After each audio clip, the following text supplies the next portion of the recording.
हे दुर्योधन, सुन मेरे प्रिय मित्र, जीवन में एक समय ऐसा आता है जब इंसान को यह समझना पड़ता है कि वह सृष्टि का रक्षक नहीं है। तू हर किसी की मदद करता फिरता है, हर किसी का भार अपने कंधों पर उठाए घूमता है, पर क्या कभी सोचा है कि बदले में तुझे क्या मिला? उपहास, विश्वासघात और अकेलापन।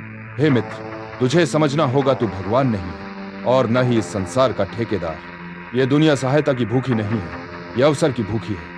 जब तू किसी की मदद करता है, लोग उसे अपना अधिकार समझ लेते हैं, और जब एक दिन तू रुकता है, वही लोग तुझ पर पत्थर फेंकते हैं। मैंने भी यही किया था। अपनी मित्रता, अपनी निष्ठा, अपने कर्म सब किसी और के लिए समर्पित कर दी, पर अंत में क्या मिला?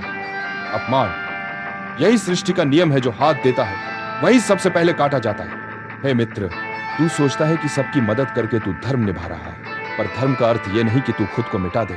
धर्म का अर्थ है न्याय, संतुलन और विवेक। जब मदद अंधी हो जाए, जब करुणा विवेक को निगल ले, तब वह धर्म बन जाती है। भगवान विष्णु ने भी त्रिलोकी का पालन किया, पर हर जीव के कर्म का भार अपने ऊपर नहीं लिया। तो तू क्यों ले रहा है यह भार?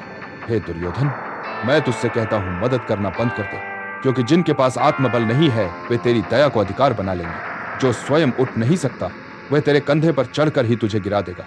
यही इस संसार का सत्य है। जो हारते हैं, वे हमेशा ईमानदारी का गुणगान करते हैं। वे कहते हैं, हम सच्चे हैं इसलिए हारे, पर सच्चाई केवल वही है जो परिणाम में झलके। जो धर्म केवल त्याग सिखाए पर संरक्षण न दे सके, वह अधूरा धर्म है। हे मित्र, याद रख, हर मदद तुझे कमजोर बना रही है, क्योंकि हर बार जब तू किसी को उठाता है, तू खुद थोड़ा झुक जाता है, और जब तक तू झुका रहेगा, कोई तुझे राजा नहीं मानेगा। जो लोग तेरी करुणा पर पलते हैं, वही कल तेरी गर्दन पर चढ़कर राज करेंगे। मैंने भी यह देखा है, मैंने जिनका साथ दिया, उन्होंने मुझे अपने स्तर से नीचे रखा, क्योंकि मदद करने वाला हमेशा ऊंचा नहीं बल्कि निर्बल दिखता है। यह संसार बहुत चतुर है। यहाँ कोई तेरे त्याग को नहीं देखता, केवल तेरे परिणाम को देखता है। अगर तू जीता तो तेरी कठोरता धर्म कहलाएगी, अगर तू हारा तो तेरी करुणा मूर्खता मानी जाएगी। इसलिए मैं तुझसे कहता हूं, अब दया नहीं, विवेक दिखा। अब मदद नहीं, चयन कर। हर किसी के आंसू पोंछने वाला अंत में खुद रोता है। धर्म का अर्थ यह नहीं कि तू सबका भार उठाए। भगवान राम ने भी सबकी मदद नहीं की, उन्होंने केवल उन्हीं के साथ युद्ध किया जो धर्म के पक्ष में थे। कृष्ण ने भी अर्जुन को कहा था, स्वधर्मे निधनम श्रेय।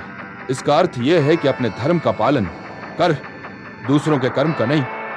तू दूसरों के कर्मों की जिम्मेदारी लेकर अपने कर्म को कलंकित कर रहा है। हे मित्र, जब तक तू दूसरों के भाग्य को अपना मानता रहेगा, तेरे भाग्य में केवल पीड़ा लिखी जाएगी। जो स्वयं उठना नहीं चाहता, उसकी सहायता पाप है, क्योंकि वह तेरे कर्म का फल नहीं, तेरे मोह का परिणाम है, और मोह हमेशा विनाश की जड़ होता है। मैंने यही गलती की, मैंने अपने धर्म से अधिक मित्रता को प्राथमिकता दी। आज सोचता हूं, यदि मैंने विवेक को अपना धर्म बनाया होता, तो शायद आज सूत पुत्र नहीं, सूर्य पुत्र कहलाता। हे दुर्योधन, यह संसार तेरी मदद की सराहना नहीं करेगा, क्योंकि यहां लोग मदद को स्मरण नहीं करते, केवल सुविधा को करते हैं। जो आज तेरे चरणों में है, वही कल किसी और की सभा में तेरे विरोध में खड़ा मिलेगा। इसलिए मदद से बड़ा धर्म है दूरी रखना, करुणा से बड़ा कर्म है विवेक रखना। हे मित्र, तू राजा है, तू नेतृत्व करता है, और नेतृत्व करने वाला मदद नहीं बांटता, दिशा देता है। मदद बांटने वाला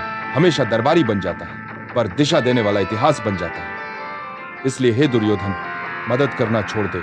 यह तेरा कर्तव्य नहीं, तेरा भ्रम है। जो स्वयं प्रयास नहीं करते, उन्हें भाग्य का अवसर नहीं मिलता, और जो दूसरों की पीड़ा को अपनी जिम्मेदारी बना लेता है, वह कभी मुक्त नहीं हो पाता।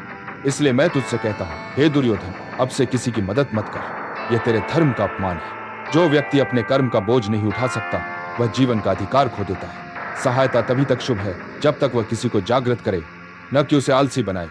दुनिया में ईमानदार वही हैं जो हार चुके हैं, क्योंकि उन्होंने कभी जीतने की कला नहीं सीखी, और विजेता वही है जो भावनाओं से नहीं, परिणामों से सोचता है। इसलिए हे मित्र, अब से तेरी करुणा तेरी कमजोरी नहीं, तेरी तलवार बने। अब मदद नहीं, निर्णय दे, क्योंकि राजा वह नहीं जो सबका भार उठाए, राजा वह है जो तय करे कि कौन स्वयं उठने योग्य है।